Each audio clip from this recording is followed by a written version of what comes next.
तो गाइस राधे राधे। मैं अच्छी हूँ, आशा करती हूँ कि आप लोग भी अच्छे होंगे।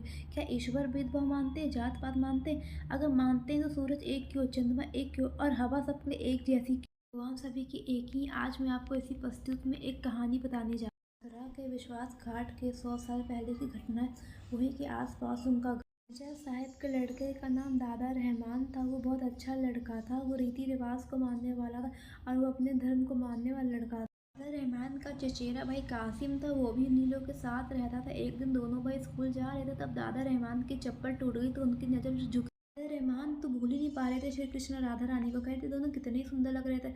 उनका मन कर रहा था कि मैं दोनों को तो अपने घर ही ले आऊंगी, सेवा करूंगी। उनकी नज़र नीचे झुकी तो वो राधा कृष्ण को देखते रह गए। कितने सुंदर लग रहे हैं ये राधा कृष्ण। कृष्ण भगवान पीले कलर का कपड़ा पहने थे, बांसुरी लिए थे, हाथ में माला था। बड़े सुंदर लग रहे थे। राधा रानी बड़ी करुणामयी लग रही थी, बड़ी दयालु लग रही थी। वो तो उन दोनों को देखते रहे। उनकी नज़र राधा कृष्ण से हट ही नहीं रही थी। वो बार बार राधा कृष्ण को देखे जा रहे थे। उनका भाई का था घर चलो, तो वो अपने भाई को भी कहा देखो ये दोनों कितने सुंदर लग रहे हैं। तो उनका भाई का मैं इन लोग को नहीं देखूंगा, यहाँ काफिरों का मंदिर है, यहाँ पे हम लोग को देखना सख्त मना। सिलसिला चलता रहा। घर से स्कूल और स्कूल से मंदिर वो जाता रहा। उसको राधा कृष्ण का मंदिर इतना पसंद था कि वो रोज आता था।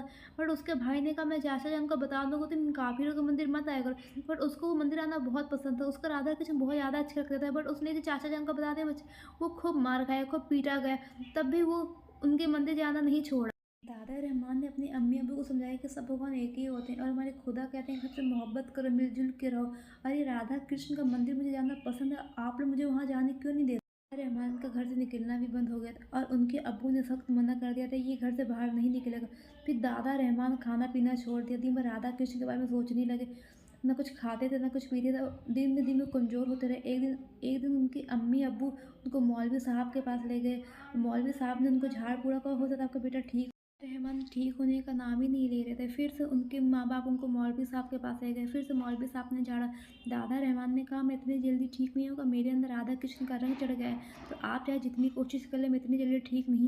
दादा रहमान घर आ गए। जो दादा रहमान ने मौलवी साहब के साथ किया था, तो उसके अम्मी अब्बू कह रहे थे तुमने उनके साथ ये सब क्या किया। थोड़ा सा उसके अम्मी अब्बू ने दादा रहमान को डांटा। दादा रहमान ने कहा अब मुझे लाडली जी बुला रही हैं, तो दादा रहमान जी अपने घर से चले गए। तो उनके अम्मी अब्बू को लगा हो सकता है कि 1-2 घंटे के लिए चले जाएंगे। दादा रहमान तो अपने घर ही नहीं आ रहे थे। उनके अम्मी अब्बू परेशान हो गए।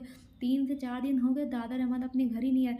उसकी अम्मी अब्बू उसको ढूंढते ढूंढते पागल हो गए, बट दादा रहमान अपने अम्मी अब्बू को कहीं नहीं। दादा रहमान के अब्बू एक पेड़ के सामने बैठ के सोचे थे पता नहीं मेरे बेटे कुछ खाया भी होगा या कुछ पिया होगा। एक आदमी आया, उनका नाम चित्रमोहन था। वो भी उनके बगल आके बैठ गए। वो पूछे क्या हुआ भाई साहब, आप इतने दुखी क्यों लग रहे। उन्होंने बताया पता नहीं मेरा बेटा कहाँ चला गया, 3-4 दिन से मिल नहीं रहा है। तो उन्होंने पूरी कहानी बताई। वो भक्ति में जुड़ गए। ये वो कहे ये तो अच्छी बात है। वो कहे कहाँ अच्छी बात है कि भगवान ने मेरा बेटा छीन लिया, आप अच्छी बात बोल रहे हैं। फिर उन्होंने कहा अगर आपको मेरा बेटा मिले तो आप उससे कह दीजिएगा कि उसकी अम्मी अबू बड़े परेशान हो रहे, वो घर। मोदी ने लड़के को देखा, वो समझ गया यही दादा रहमान। बड़ा ही तेज और मनमोहक लग रहा था वो लड़का। फिर चित्रमोहनी ने लड़के को शॉल उड़ाया। वो लड़के ने कुछ नहीं बोला। फिर कुछ देर बाद एक बिजवासी आए लड़के के लिए खाना लेके। बिजवासी बोले लो खाना खा लो। तो वो लड़के ने कहा मैं अभी खाना नहीं खाऊंगा, मुझे राधा रानी से मिलना है। बिजवासी बोली अगर जान रहेगी तभी तुम राधा रानी से मिल पाओगे ना, लो तुम खाना खा लो, फिर हम लोग शाम को चलेंगे राधा रानी से। राधा रहमान ने राधा रानी के मिलने में खाना खा लिया। बड़े खुश थे। उनको लग रहा था अब तो वो राधा रानी से मिलने जाएंगे। विजयवासी बोली ठीक है अब मैं शाम को आऊँगी, तुमको राधा रानी से मिलाने चलूँगी। विचित्र मोनी बोले तुम मुझे दुखी कहाँ। उन्होंने कहा मैं दुखी कहाँ, अब तो मैं खुश हूँ। अब मैं अपनी प्यारी राधा रानी से मिलने जाऊँगा, मैं बरसाना जाऊँ। हमको एक किशोरी सी कन्या आई, बड़ी सुंदर थी। उसके आंखों में बड़ा ही करुणामय था, बड़ा ही तेज था और बड़ी अच्छी लग रही थी। चित्र मोहन का ये तो कोई दूसरी लड़की है, ये तो वो है ही नहीं जो शाम को इनको खाना खिलाने। गौरी ने कहा चलो दादा रहमान अब हम लोग बरसाना चलते हैं। दोनों चलते चलते गायब हो गए, पता नहीं चला दोनों कहाँ चले गए। और चित्र मोने भी देखते रहे। तो कहा जाता है तब से कि दादा रहमान अब बरसाना में ही रहे। होती है प्रभु की लीला। प्रभु चाहते हैं कि हम लोग अच्छा कर्म करें, हम लोग बुरा कर्म ना करें, हम लोग अच्छा अच्छा सोचें और किसी का हम लोग बुरा ना चाहें। न्यू तो लाइक करिए, शेयर करिए, सब्सक्राइब करिए। तब तक के लिए बाय।